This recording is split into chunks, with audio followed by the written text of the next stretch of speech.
Hello again, rail fans. I get a lot of questions about using the Uniden BC125AT scanner for rail fanning. Some folks claim it's a little hard to program, and you know what? They're right. It is hard to program if you're trying to figure it out on your own. You really need to use the manual, and even then it can be a little tricky. So this is a video that I hope will clarify and simplify the process of programming your BC125AT. And so I don't have to repeat all 8 syllables of that model number every time I mention the radio. I'm henceforth going to just refer to it as the 125. A couple of sidebar notes before we begin. There's a move underway to shift railroad radio to digital. The AAR agreed upon system is NextDen protocol, NXDN. Railroads have had NextDen digital capable radios for 20 years, but have yet to adopt the protocol in any large way.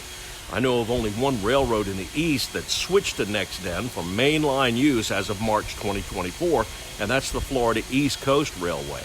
And they've had a few hitches in that implementation. Now, if you're interested in going digital, getting out ahead of it before it gets here, my good friend Jonathan Higgins at trainaficionado.com is the scanner guru, and he says Uniden has rolled out 2 new radios that'll receive all this digital NextDen and DMR stuff, and as you can guess, the price tags are a little steep on them. Hopefully we'll talk about those more in this next video. But as of right now, March 2024, all Class 1 railroads and most regionals and short lines still use original analog radio modulation. It's dependable, it sounds good, it works.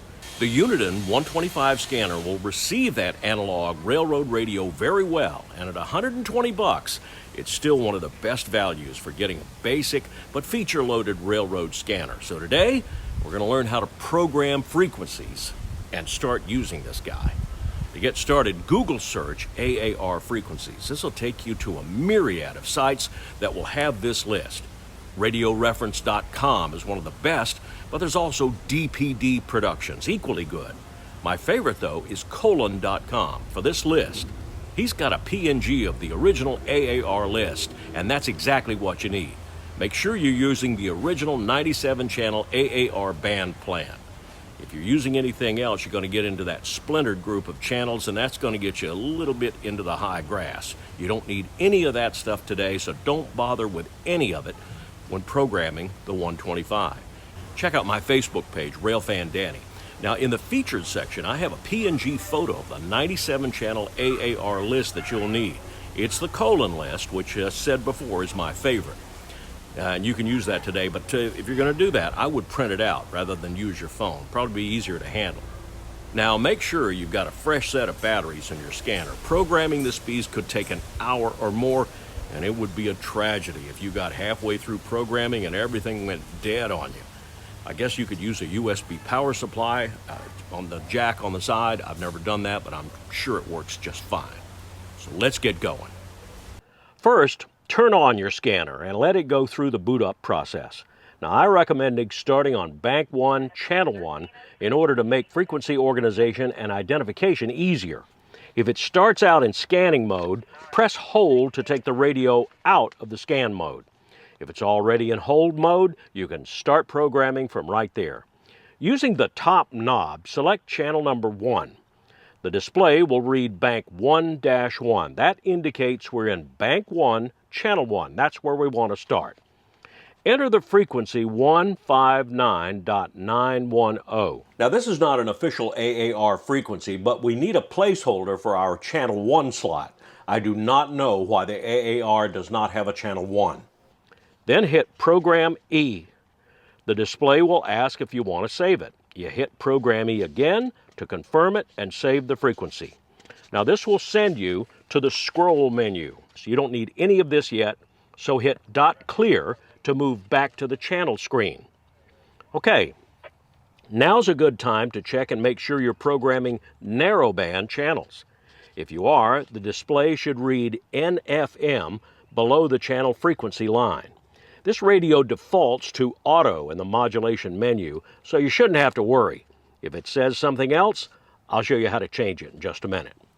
Use the top knob to select the next channel. The screen will read Bank 1-2. We're still in Bank 1, but now we're on Channel 2. Enter the frequency 159.930. That's AAR channel 2. Hit Program E. Again, the display is going to ask you if you want to save it. You hit Program E again to confirm and save the frequency. You'll now be in the scroll menu again, so hit Dot Clear to move back to the channel screen.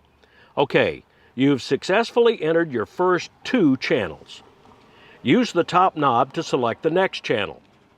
The screen will read Bank 1-3. We're still in Bank 1, but now on channel 3. You're starting to get the idea here.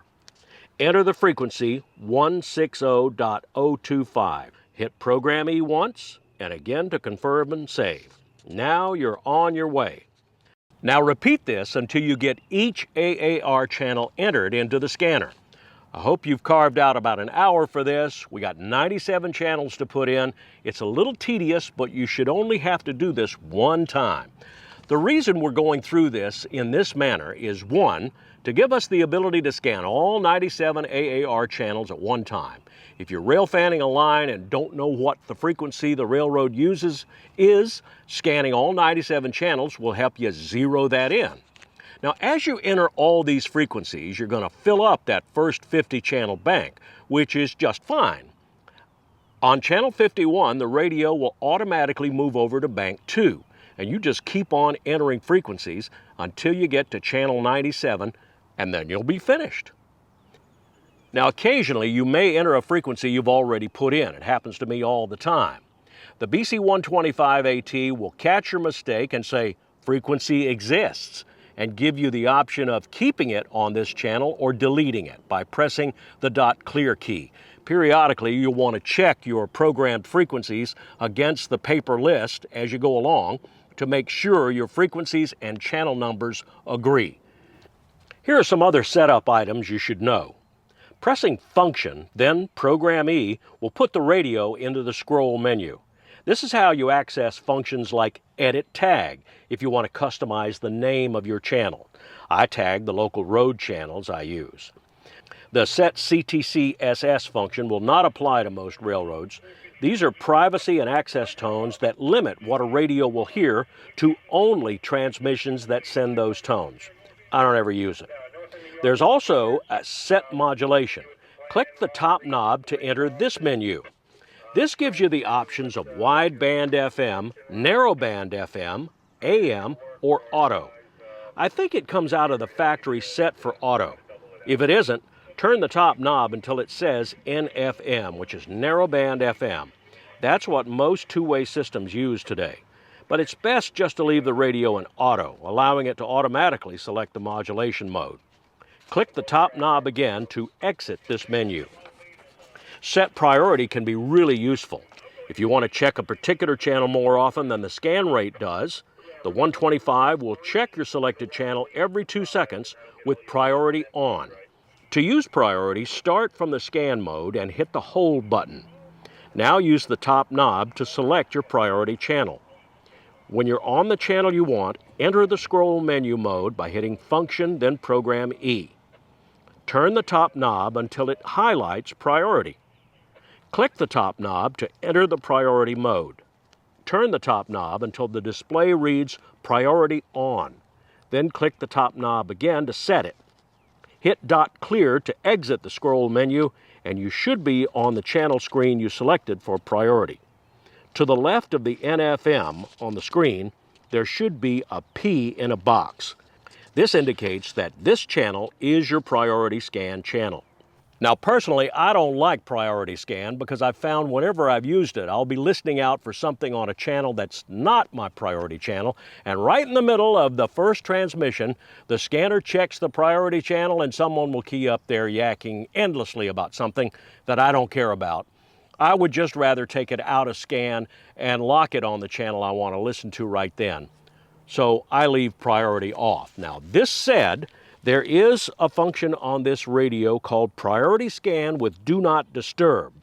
I don't know what that is, but that's supposed to help you with Priority Scan. There's also Priority Plus Scan, which also only scans the priority channels.